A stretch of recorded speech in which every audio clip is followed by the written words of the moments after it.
तो दोस्तों, वीडियो शुरू करने से पहले मैं आपको बताना चाहता हूँ कि मैंने एक चैनल और शुरू किया है जहाँ मैं और भी बढ़िया और इंटरेस्टिंग मूवीज को एक्सप्लेन करता हूँ। तो जैसे आप इस चैनल को प्यार और सपोर्ट करते हैं, वैसे ही उस चैनल को भी सपोर्ट कीजिए ताकि मैं आपके लिए और मेहनत से बढ़िया बढ़िया वीडियोस बना सकूं। लिंक आपको डिस्क्रिप्शन में मिल जाएगा। Thank you.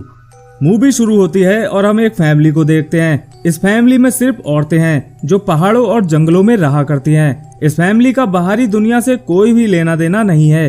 तभी हम एक आदमी को देखते हैं जो इस फैमिली का लीडर है, जिसका नाम सैफर्ड है। दरअसल सैफर्ड इकलौता आदमी है जो इस फैमिली में है और वो जो भी कहता है वो इस फैमिली की औरतों को बिना कुछ सोचे समझे मानना पड़ता है।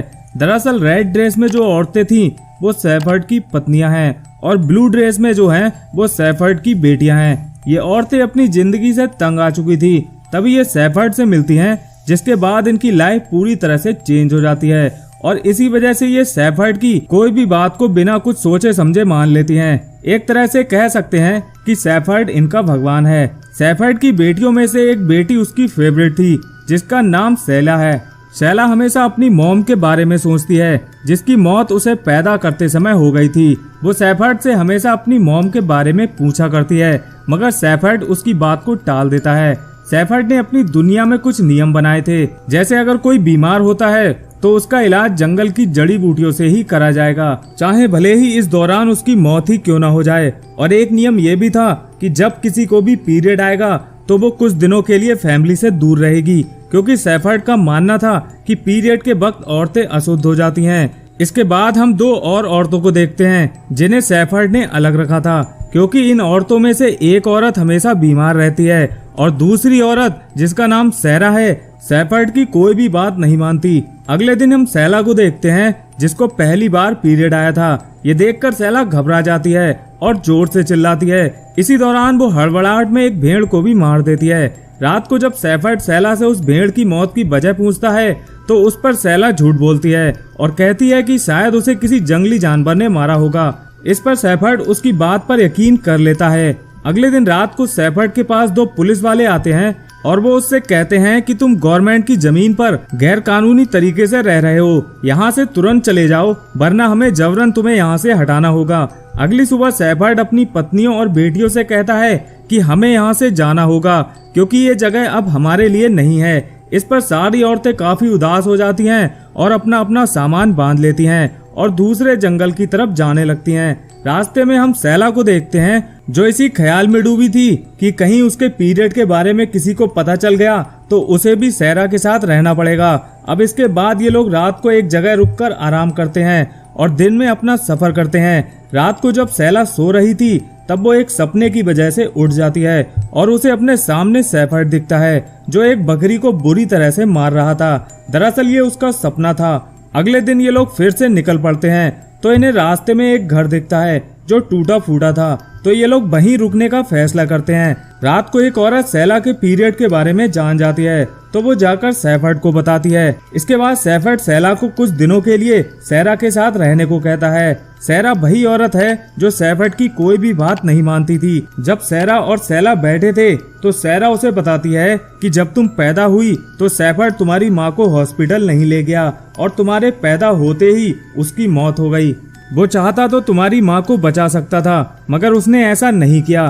सैरा की बात सुनकर शैला सैफर्ड से नफरत करने लगी थी, क्योंकि उसकी वजह से उसकी माँ की मौत हुई। सैफर्ड शैला को अलग इसलिए रखता था क्योंकि वो सैफर्ड के बारे में बहुत कुछ जानती थी और इसीलिए वो कहीं और औरतों को भड़का ना दे।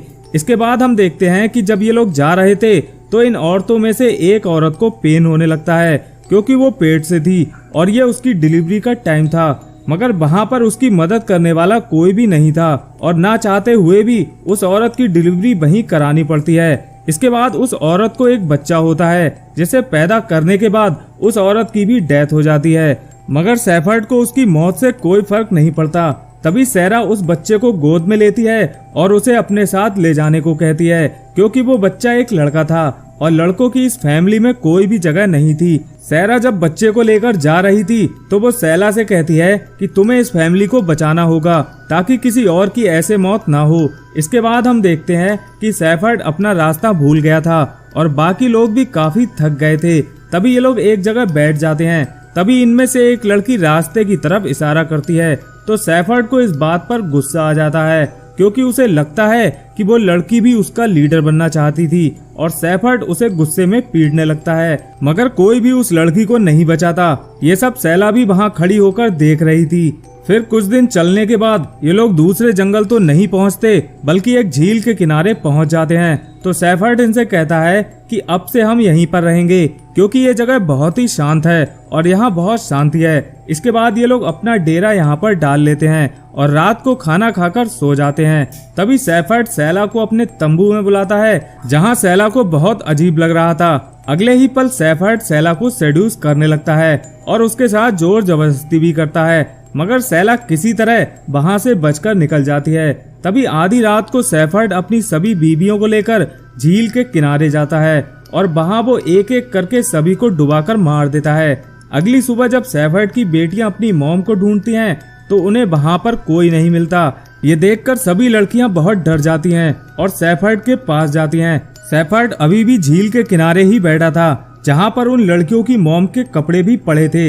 इस पर वो लड़कियां सैफर्ड से उनके बारे में पूछती हैं तो सैफर्ड उनसे कहता है कि मैंने तुम सभी की मॉम को जन्नत में भेज दिया है और अब तुम्हें उन सभी की जगह लेनी होगी। अब से तुम सभी मेरी बीवी बनकर रहोगी और तुम सब में से मेरी सबसे प्यारी बीवी सैला होगी। इसके बाद सैला सैफर्ड से कहती है कि मैं तुम्हारी बीवी नहीं बनूंगी, क्योंकि मैं तुम्हारे बारे में सब कुछ जान चुकी हूँ। इस पर सैफर्ड को गुस्सा आ जाता है और वो सैला को एक तमाचा रख देता है, मगर सैला भी इन सबसे तंग आ चुकी थी। वो भी पलटकर सैफर्ड को एक तमाचा जड़ देती है। इसके बाद हम दो पुलिस वालों को देखते हैं, जिन्हें नदी में कुछ डेड बॉडी मिलती हैं। ये डेड बॉडी सैफर्ड की पत्नियों की थी, जो बहकर नदी के किनारे आ गई थी। साथ ही इन पुलिस वालों को सैफर्ड की भी डेड बॉडी मिलती है, जो अब मर चुका था। अब इसका मतलब ये था कि सैला ने अपनी बहनों के साथ मिलकर सैफर्ड को मार दिया था और अब ये सारी लड़कियां सैफर्ड के चंगुल से आजाद थी। और इसी के साथ ये मूवी यहीं पर खत्म हो जाती है।